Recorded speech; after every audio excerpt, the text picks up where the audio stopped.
North वाले खाते हैं मोमोज जो कि मिलता है 50 रुपए का प्लेट, एंड साउथ वाले खाते हैं डिमसम्स जो कि मिलता है 5 रुपए का प्लेट, डम्पलिंग सॉरी। डिपेंड तो करता है साउथ वाले कहाँ खा रहे हैं। डम्पलिंग या डिमसम कह सकते हैं उसको। तो लाइक फ़र्क क्या है अपार्ट फ्रॉम द प्राइस? उसका जो शेल है ना, स्किन, उसमें फर्क होता है और कुछ नहीं है। अभी I was attending a friend's wedding, वो उसके वेडिंग पे मिल रहा था मोमो, बट उस जो केटरिंग जो कर था उसने उसको डिमसम लिख रखा था। स्मार्ट। मतलब मोमो बेच रहा था तुम तो यार। तो अलग लोगों को क्या फ़र्क पड़ता है? लोग कहते हैं कि हाँ, I had dim sums today. Dim sum चाहिए, लाइक शादी के स्टैंडर्ड पे डिमसम होना चाहिए। नहीं, तो इसमें सिर्फ इंग्लिश नहीं है, इसमें अच्छा। फर्क ये भी है कि स्किन का जो ऊपर, जैसे मोमो में मैदा लगा होता है, hmm out not all maida, and that's why it's cheaper. Hmm dim sums या फिर डम्पलिंग्स में, so essentially think of it the outer shell as starch, मैदा स्टार्च ही है। डिमसम में, डम्पलिंग में वो स्टार्च चाहिए है, तो कहीं पे पोटैटो फ्लावर डालते हैं, पोटैटो फ्लावर का स्टार्च उसका इस्तेमाल हो गया, कहीं पे कॉर्नफ्लावर का इस्तेमाल होता है, तो वो स्टार्च चेंज करते हैं और उसको डिमसम या डम्पलिंग के नाम पे आता है। मोमो में आपको फैंसी नहीं बनाते लोग, क्योंकि मोमो में चिकन जाएगा, सब्जी जाएगी बस, क्योंकि मोमो के जहन में आपके 50 रुपये 100 रुपये से ऊपर दूंगा नहीं, ठीक है। लेकिन डिमसम्स में, क्योंकि और वो पोटैटो स्टार्च बहुत ही पतला बनता है, तो अगर किसी भी एशियन रेस्टोरेंट सब जाओ, उसके अंदर बिल्कुल इतनी थिन स्किन दिखती है, अंदर दिखता है कि उसके अंदर स्टफ क्या है। उसको नाइसली पैलिएबल होता है, मतलब आप इजीली उसको मोल्ड कर सकते हो, whatever shape you want to give, तो वो दे देते हो। उसमें थोड़ा और एक्स्ट्रा पैसे लगाने, क्योंकि आप डिमसम सर्व कर रहे, डम्पलिंग सर्व कर रहे, तो उसके अंदर वाटर चेस्टनट जाएगा, उसके अंदर अलग अलग किस्म की स्टफिंग जाएगी, प्रॉन्स जाएगा, उसके अंदर चिकन नहीं जाएगा, या फिर उसके अंदर लैम्ब जाएगा। चिकन सस्ता है, प्रॉन बड़ा है। करेक्ट, प्रॉन तो मतलब बिल्कुल ही अल्टीमेट। तो सो ये डिफरेंस है। चिकन मोमो में शायद कई जगहों पे जो स्टफिंग है उसको पका के डालते हैं, अदरवाइज डालना नहीं होता है। ट्रेडिशनली जो है आप रॉ डालते हो, स्टीम होता है, इन दैट सेंस वो हेल्दी बन जाता है। यहाँ डम्पलिंग और डिमसम में भी आप उसको रॉ ही डालते हो, उसका आपने मसाला बना रखा है, आपने स्टफ किया, क्लोज किया उसको, and then you steam it. तो वो स्किन का फर्क है मोस्टली, और कुछ नहीं है। तो दैट स्किन जो डम्पलिंग्स में है और डिमसम्स में है, वो बेटर है एज कंपेयर्ड टू मोमोज की स्किन। करेक्ट, वो पतली भी होती है, वो और have less of starch in your body.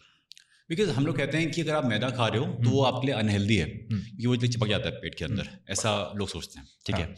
तो ऐसा ही जो ये एक डिमसम है और जो डम्पलिंग है, डम्पलिंग है, राइट, ये नहीं चिपकते, ये बेटर है। Dumplings, think of dumpling as, think of humans हो गए, फिर औरत मर्द, उसके अगर third gender, fourth gender, etcetera, जितने भी जेंडर आप डिफाइन करो तो वो है, बट है humans. So dumpling becomes that main thing. अच्छा, और डम्पलिंग में सब आ जाते हैं। Oh, so dumpling is the main, the parent category, parent category dumpling है, बच्चे हैं, बाकी सब बच्चे हैं। तो मोमोज एंड मोमो, डिमसम्स, या फिर शवाले मिलता है, शवाले मिलता है दार्जिलिंग में, या फिर नॉर्थ ईस्ट के साइड में उसको शवाले बोलते हैं, which looks like a samosa thing. Bao is also sort of a dumpling. और क्या है, दाल ढोकड़ी बनती है गुजरात में, उसमें ढोकड़ी डालते हैं, उसको भी, मतलब जो बेसन की जो बनती है, टिकिया डालती है, उसको भी डम्पलिंग बोल सकते हैं। तो वो एक डम्पलिंग एक मेजर कैटेगरी है, everything else just a part of it. So what is so famous, what is so unique about wow momos जो इतना फेमस हो गया था? आई थिंक उन्होंने ना, ये जो मार्केट था जो अनऑर्गेनाइज था इन दैट सेंस, उसको इन्होंने ऑर्गेनाइज कर दिया और बोला कि हम हाइजीनिक तरीके से आपको वही चीज लाएंगे। हाँ, अभी आई वाज सरप्राइज, मैंने कुछ दिन पहले वाओ मोमो का नारियल पानी पिया है। क्या बात है। सो सेम थिंग, कि उन्होंने देखा कि भाई अभी अनहाइजीनिक तरीके से मिल रहा है, जो भी, मुझे नहीं पता नारियल पानी में अनहाइजीनिक क्या हो सकता है। उसको जो बस लिटरली फाड़ा है, पाइप स्टॉल आके बोला लीजिए पीजिए, खत्म। और यूजुअली जहां पर भी, फॉर सम रीजन, जहां पर भी नारियल पानी का ठेला होता है बड़ा साफ रहता है।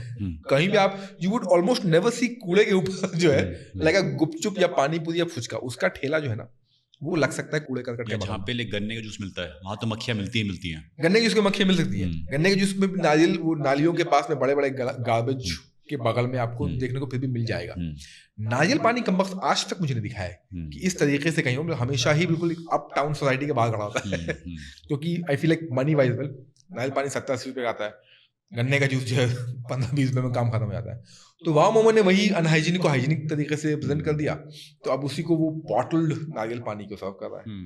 तो उसका जो यूनिक प्रोपोजिशन वही था कि हम मोमो को ही, and he didn't call, he as in they didn't call it wow नारियल नहीं वाव नारियल तो है, वो तो बाय वाव लिखा है। अच्छा नो, हम सेइंग इज मोमो को उन्होंने डम्पलिंग डिमसम नहीं बोला, हाँ मोमो ही बेच रहे हैं। हाँ इट्स एज सिंपल। वही प्राइस वैल्यू है। हाँ, प्राइस वैल्यू प्लस ऑल्सो ना वो एक रिलेटेबिलिटी है। एक कॉमन रेगुलर ह्यूमन का वो है क्या, मोमो बेच रहा है, मोमो खाएंगे। और स्ट्रीट वेंडर है तो मतलब हाँ, मोमोज ही मिलेंगे, you can expect dumplings being served over there. True, मतलब अगर डम्पलिंग सर्व कर तो एक्सपेंसिव होगा, बट मोमो है और स्ट्रीट वेंडर से एज अ कार्ट, उसने बेसिकली वाव ने बोला हम कार्ट ही हैं लेकिन थोड़ा सा फैंसी हो गए। तो आप जो 100 रुपये बाहर खा रहे हो, अब तो मेरे ख्याल से 80-100 रुपये का एक वो चिकन का मोमो आता है, या फिर वेज वाले 60 रुपये का लेंगे, उसी को है हम आपको हाइजीनिक तरीके से दे रहे हैं तो 20 रुपये एक्स्ट्रा ले रहे हैं बस। So I think people didn't like bother, क्या ठीक है थोड़ा ही सा दे रहे हैं एक्स्ट्रा तो कर दिया। बट आई स्टिल फील, जो सवाल पूछा था about momo, I still feel Delhi के मोमो बेटर होते हैं कंपेयर टू बॉम्बे मोमो। बॉम्बे के मोमो बड़े भाई आते हैं, and the funny thing is बना वही आदमी रहे, वही नॉर्थ ईस्ट वाले भी बना रहे हैं वहाँ पर भी यहाँ पर भी, लेकिन फिर भी वहाँ मज़ा नहीं आ रहा है। आई फील लाइक कि मेरे जहन में होता है कि मैं बॉम्बे जाऊँगा तो वड़ा पाव ही खाऊंगा यार, जब दिल्ली में मैं वड़ा पाव नहीं खाने वाला हूँ, कोई भी दे